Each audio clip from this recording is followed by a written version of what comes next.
Hello, everyone, and welcome to a special edition of HBCU Sports. I'm Jared Hoffman, and I am here with somebody who has just about just created chaos in the HBCU Twitter streets.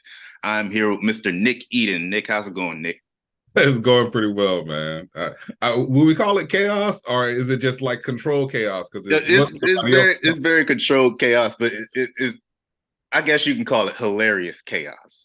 We'll Uh, call it that. So for okay. those of you who are on HBCU Twitter, or maybe some of you who are not on HBCU Twitter, he is known as Hornetaholics, and he has created a very unique set of memes that has just just taken HBCU Twitter by storm. Nick, can you just explain to the people what it is? Okay, so essentially, I think it'll help if I explain like where it came from. For the last, I'd say like 2 or 3 years, anytime there was something that was going on the internet dealing specifically with Black folks, somebody would do like a calendar, like this happened in September, this happened in October, this happened in November.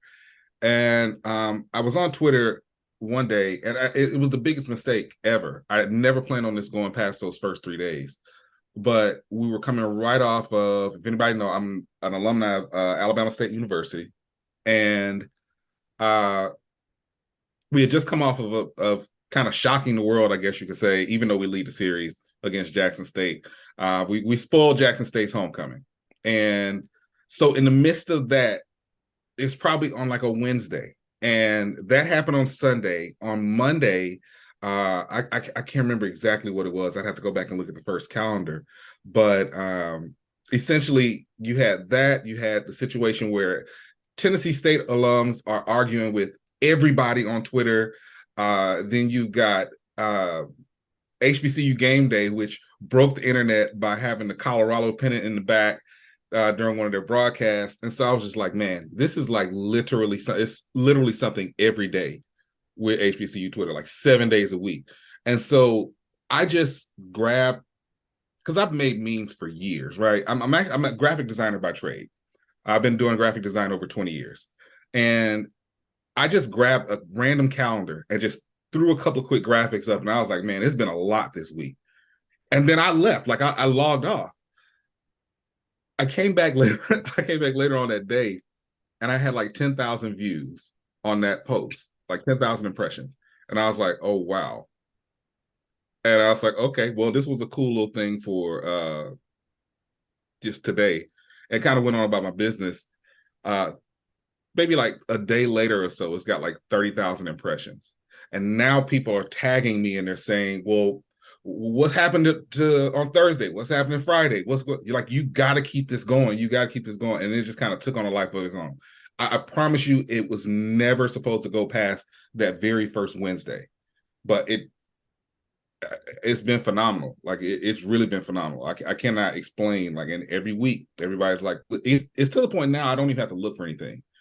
Like people are legitimately tagging me every day. This needs to go on the calendar. This needs to go on the calendar. And at this point, I'm like, I need a bigger calendar because I got to start putting 2 things per day because that's how active it is on HBCU Twitter every single day. Like it, you are so right. HBCU Twitter, you don't even have to look for anything. It'll just create itself. Like Right. if anybody knows anything about HBCU Twitter and HBCU fans in general, we are some of the most petty people on the internet. We Yeah. are the most trash talking is just hilarious. It's the funniest good time that you will have on the internet. And like so the first time I actually got familiar with the HBCU memes. It was that week, but it wasn't the. I didn't see the Alabama State thing first. I saw the game day thing first because they were when they did the I think it was one of their live shows or something like that, and they had the Colorado flag in the background, and I was just like, oh, the jokes just write themselves. Because Yeah. they still talk about Dion, and they even give us crap when we talk about Dion, even though we don't do it much. But when it was just so funny because I was just like the jokes write themselves, and then when I saw you do your meme of it, it was just like, oh man, that was just so funny. Yeah. And I mean, the thing about it is, look, the reality is Dion isn't going anywhere.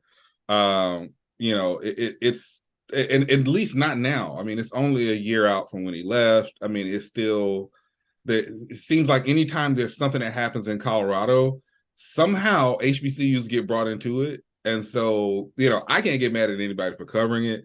But like I say, and shout out to Steven and Tolly and Simone over there. Shout out to them. But yeah, when the Twitter streets start calling, it's going on that meme. It's like it's going on the calendar. Like, I've had people, and I won't say any names. I've had people who literally just DM me, be like, please, please don't let me end up on this calendar this week. I did not mean to do that. I did not mean to say that. And so it's just like, and what's crazy is I generally end up like yesterday. Uh, I started on one that was supposed to be the Sunday graphic. Probably by the end of the night, I have to choose between four before I drop, because I drop them on Wednesday and then on Saturday. I have to now choose between four different graphics for Sunday's graphic, because that's how much stuff was going on yesterday online. Like it gets that crazy. And I mean, I'm still getting mentions about one particular thing that happened that they were arguing about it well until like maybe 2 or 3 o'clock in the morning. Wow. Yeah. That's insane. So if you had to pick, if there was one fan base that you think is in your mentions the most, or somebody that always got be in your mentions, being like, man, why you talking about my school like that? Just something. What's the one school that's always in your mention? The one school that's always in the mention, and shout out to them, Jackson State, but not in a bad way. Uh, they know how to take the jokes. They know how to give the jokes. That fan base has been really, really supportive. They retweet. They, even when I'm clowning them a little bit, they're still like, no, they're like, okay, you got us on that one. That one was pretty funny. So they're the most active by far. The one who generally the mentions aren't the most positive, it's got to be North Carolina A&T. With the exception of a few, like, Dave is really good about it. But with the exception of a few, but for the most part, they don't like to be mentioned. Yeah. And I love A&T, I really do, but they do not like to be mentioned at all. Like, they are coming if you mention them in any way, even when it's not like negative. Because here's the thing about it. I try to make sure that there is humor in everything. I don't want to just put something up there that is like, there are things that I won't put on the calendar. For instance, at St. Aug, when they had the situation where the players were, practicing on concrete. I was an athlete. I played baseball. I couldn't imagine playing baseball, let alone football, on there. And yeah, there's a way to make it funny, but I won't do that. Right? Like, it's certain things that it's just like, no, I just won't do. Or like when I forget, at this point I forgot which team it was. It was so much going on that day, but the I want to say it was the soccer coach getting in the young lady's face. Yes, I could make it funny, but I'm a father. I have a daughter at Tuskegee, so if if the coach was in her face, the last thing I'm be thinking about is making a meme. I'm going to be on my way to Tuskegee. So there's just certain things I won't do, but I do try to make sure that everything that I do is lighthearted. There's a humor element to it, and I'm not like going it. But the Aggies, they don't care. Whatever it is, they're like, don't mention us. Yeah. Yeah. If anybody knows anything about North Carolina A&T on these apps, they don't go for the argument. No, not at all. They're still arguing with people that's talking about, oh, y'all should have stayed in the MEAC. Look, y'all look what y'all doing now. Y'all in the CAA. So everybody knows about North Carolina. They'll represent their school, but they not Yeah, let nobody listen, talk about their school.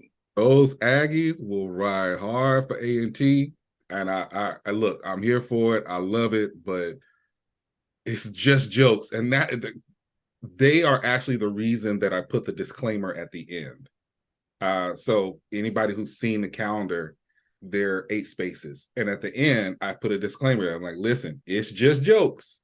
Please don't take it seriously, or you might end up on the calendar next week. So, so yeah, Aggies, they ride hard for their school. So, what do you think about that? Like, having to put that disclaimer because now I know you said that, it took on a life of its own and that you were thinking like this is just going to be, something that it was just a throwaway joke. But now Right. you're a legit part of the HBCU community. Like people actually look forward to your memes, but the unfortunate side is that there's people who really take those jokes to heart. And they're thinking like, hey man, why are you talking about my school like that?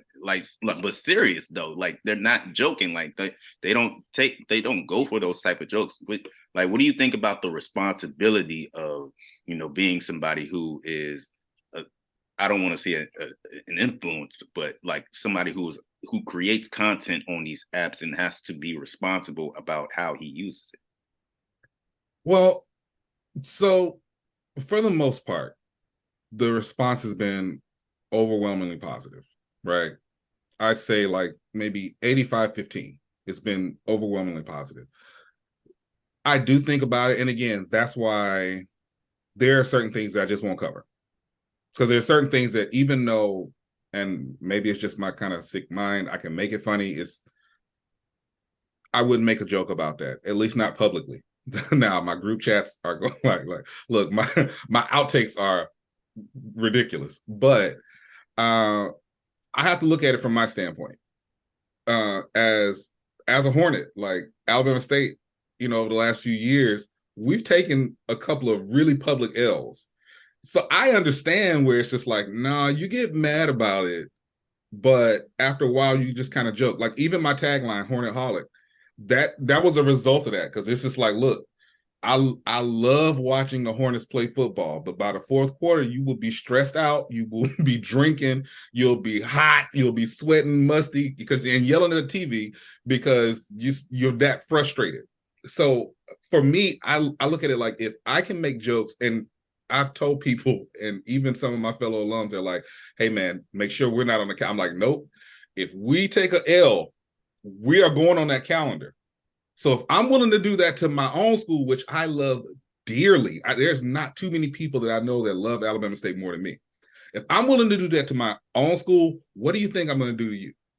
So, and that's just kind of what it is. But it's fair game, and for the most part, everybody understands that. I think the responsibility comes in knowing that for me, I'm trying to do something that people are legitimately talking about. It would be easy for me to just kind of throw in a meme of, maybe something that I like or something that I was thinking about. And because of the engagement, because everybody's already looking forward to it, yeah, I could probably sneak something in. But to me, that's not genuine. And for context, I've been kind of in this content creation space for quite a while.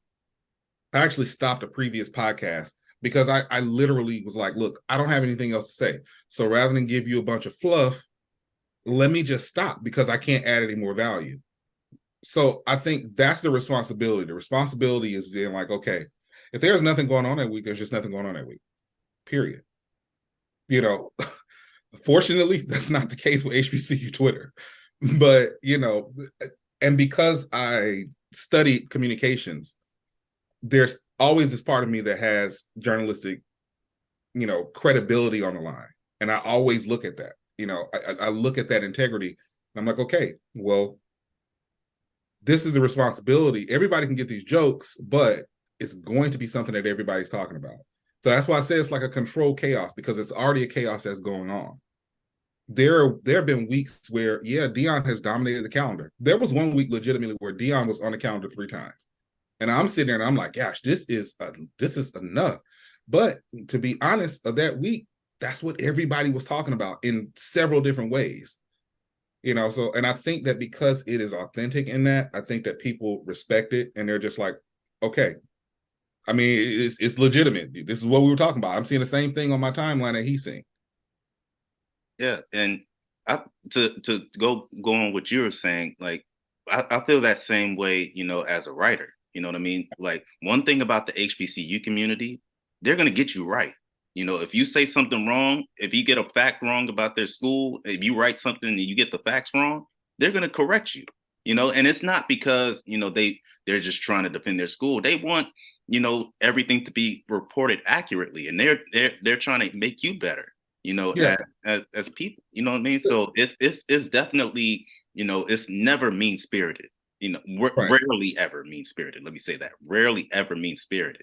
Yeah, but even rivalries aside, like if you look at just like, as of this recording last night when Jackson State's men's basketball team beat Mizzou, everybody came to their everybody came to their celebration, and when Mizzou fans started coming at us, this is like we're all coming to their defense because we've had the narrative taken away from us so much as HBCU alums and students and faculty and all that, that it's just like, no, we have this voice and we will carry this voice. We might have our rivalries. You can say Jackson State versus Alabama State or Alabama State versus Alabama A&M. But when people start coming at us from outside, it's, look, we're going at everybody. I could sit here and I could joke back and forth with people from FAMU all day long. What I'm not going to have is another school come in and try to say, oh, yeah, like when they were playing South Florida and everybody just tried to dog out FAMU. I'm like, dude, one, they were competitive with a really strong team. And if they'd have gotten a little bit more motion, they probably would have won that game. But what you're not going to do is just because, unfortunately, again, when the narrative is not controlled by us, when those outside forces start coming in and they start talking about the school, see, I can deal with trash talk about sports. That's the nature of sports. Look, I'm a Saints fan. Like I'm I'm used to disappointment. So I can talk, I can talk trash with the best of them. But unfortunately, a lot of times in those conversations, people start attacking the school itself. And that's where I have a problem with it. So we won't allow anybody to steer the narrative. And especially when you consider, and I understand why people are so upset still about the whole situation with Coach Prime and Colorado, because of the way that the narrative was spun on Jackson State and not corrected in a lot of ways that it could have been. I completely understand why everybody's like, look, don't even mention dude. Don't even mention dude around us. From the standpoint of a journalist, I also understand that there's still a connection there. He is an HBCU graduate who coached at an HBCU, who has 3 of his most prominent members of his football team all came from an HBCU, right? But I think it's the way. I think there's a way it can be done, right? Like if you think about it, the person who probably catches the least amount of flack out of everybody is Shiloh. Shiloh Sanders catches the least amount of flack because when you see Shiloh, you know this guy actually loves Jackson State. He loves HBCUs. He ingratiated himself in the culture and he carries it with, you can see it on him every time, right? So he probably catches the least of the flack, but they're all still connected to HBCUs. But I do understand why there's still a little bit of a sting when he's mentioned. So, I mean, it just kind of is what it is. Yeah, but I think you what's so good about what you've done is that you found a way to, unite everybody and just let shine a light on everything the positives that go on with the HBCU Twitter, space. It's like it's laughs and jokes like nonstop. It's just and one thing I really wanted to ask was, is there any have you had any athletes or any school officials reach out to you and say, "Hey, man, you got us good"? That I can't lie, you got us good. Was there any one athlete or school official that stuck out? Without saying any names, Yeah. I've had one head coach, one AD, and now I have a couple. There are a few administrators, like faculty and staff, that will like and comment and they'll reshare it. But yeah, without saying, yeah, one head coach and one AD, and they were like, man, that issue was hilarious. Like it was hilarious and accurate. And I'll tell you, another one was like that second week when HBCU game day changed the set. And I kind of in the graphic, I had Tolly on there, and it was like, "Here, man, damn!" like with the new set, and that was the first time that I actually really interacted with Simone because Simone was like, "That sounds like Tolly." like, so people were like, "There's an accuracy to it," like because I know that's what a lot of people are thinking. But yeah, I've had an AD and a head coach that's just been like, yeah, that was hilarious. And the reason why I asked that is that that's another thing that's so unique about HBCU Twitter. Our head coaches, our Oh ADs, yeah. they are very active on these websites, on these sites. Like Willie Simmons, he is Listen, on there every single day Willie going at is people. all about the smoke. Willie, look, Willie will get there with you. Like Willie is all about the smoke. You And know? that's what I love about like HBCU Twitter and everything that you're doing, and all the other personalities that we have. Yard Talk is always, engaging with people. DJ and Trenton, and I Yeah. hope I said that right, but him doing those weekly power rankings, that, Mhm. that's hilarious. Like we have so many great personalities, and that's why I appreciate you coming on and talking with us, because we just want to shine a light on all the great personalities that we have in the HBCU Twitter community that make being advocating for HBCU so fun and so engaging, and so it makes it worthwhile to be a part of such a great community. Oh yeah. And honestly, I've learned so much. Like because like I'm third generation HBCU. My parents met at Dillard University. My grandmother went to Dillard.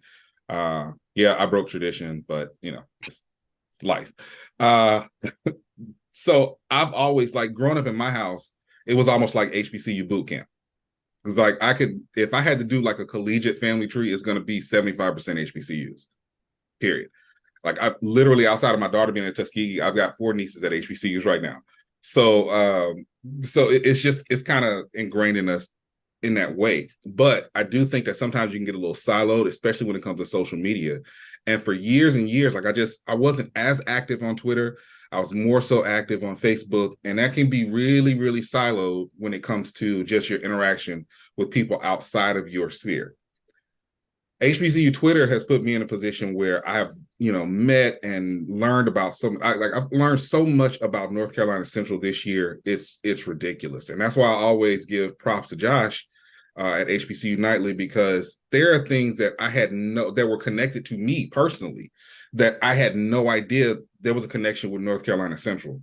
And so learning about them, learning about the MEAC, learning and seeing how competitive the CIAA and the SAC are. I mean, it's just, that's what I tell people, when you step outside your bubble on it and you really get active, the best place that you can get a really broad scope of HBCUs is HBCU Twitter. Because again, just like you said, we're going to let everybody know the correct facts. We're going to engage with each other. There's going to be some beef, but there's going to be some jokes. It's like a big family reunion. Absolutely, man. And one final question: what what are the future? What's the future hold for you when it comes to the HBCU Twitter community? Can we expect to see a wider range of content? Can we see more video content from you? What can we expect to see from you? So I've been mulling over that for like the last 3 weeks or so. Because what I didn't want to do is again, when I first started it, I just screenshot a random calendar. And the second week when I did kind of more of a structured one, I was even nervous about putting that out because I didn't want anybody to be like, oh, okay, here he goes. He's just trying to get some attention. But all of my graphic designer friends were like, you can't put that calendar out looking like that again. Like, we know your work. It's got to look better than that. I'm going to keep the calendar going weekly as long as I can. That's the honest truth. I have, because I have a background in podcasting, in video and audio production, I actually have a full podcast studio built in my house. I am thinking there's going to be some video content there. I'm just trying to figure out what's the format and when I would launch it. I will probably, if I'm being honest, I'm planning to do a test run shortly after the Celebration Bowl, just to kind of see, And I mean, the reality is, if people like it, okay, we'll keep it going. If they're like, nah, this is corny, stick to making memes, then I'll shut all of that down and get right back on my phone making memes. And that's just kind of where I am with it. We'll see. I don't want to put any pressure on it. I do recognize, like, yeah, and thanks to everybody who's been liking and sharing. Like, I just happened to look at my analytics today, and yes, I went ahead and subscribed to X Blue or whatever that thing is now because I wanted to see the analytics. Since I started, I've had over 1 million impressions, and that has really blown my mind, which is what made me say, okay, maybe you do need to do something a little bit more with it. So yeah, we'll see. You'll see a video test run shortly after the Celebration Bowl, and we'll just see how it goes from there. Awesome, man. I look forward to it. So thank you so much for your time. I really appreciate it. If you can just let everybody know where they can follow you. Oh, okay, cool. So everybody can follow me on Twitter at Nick Eden. That's NICKEDEN, like the Garden of. Um, I'm not on IG much these days. I'm not on Facebook much these days. If I'm on my phone, I'm on social media. Generally, Twitter is where I am. So catch me there. Shoot me a message or at me, whatever the case may be. If you see something you think is funny enough that it goes on the calendar, you never know. I will say this much: don't at me getting sensitive because you might actually end up on the calendar the next week. Awesome, man. Awesome, man. So thank you everybody for watching. If you can, please leave a like, comment, and subscribe to the channel. And tune in to hbcusports.com for all the latest news in HBCU sports. Until next time, I'm Jared Hoffman. See you guys.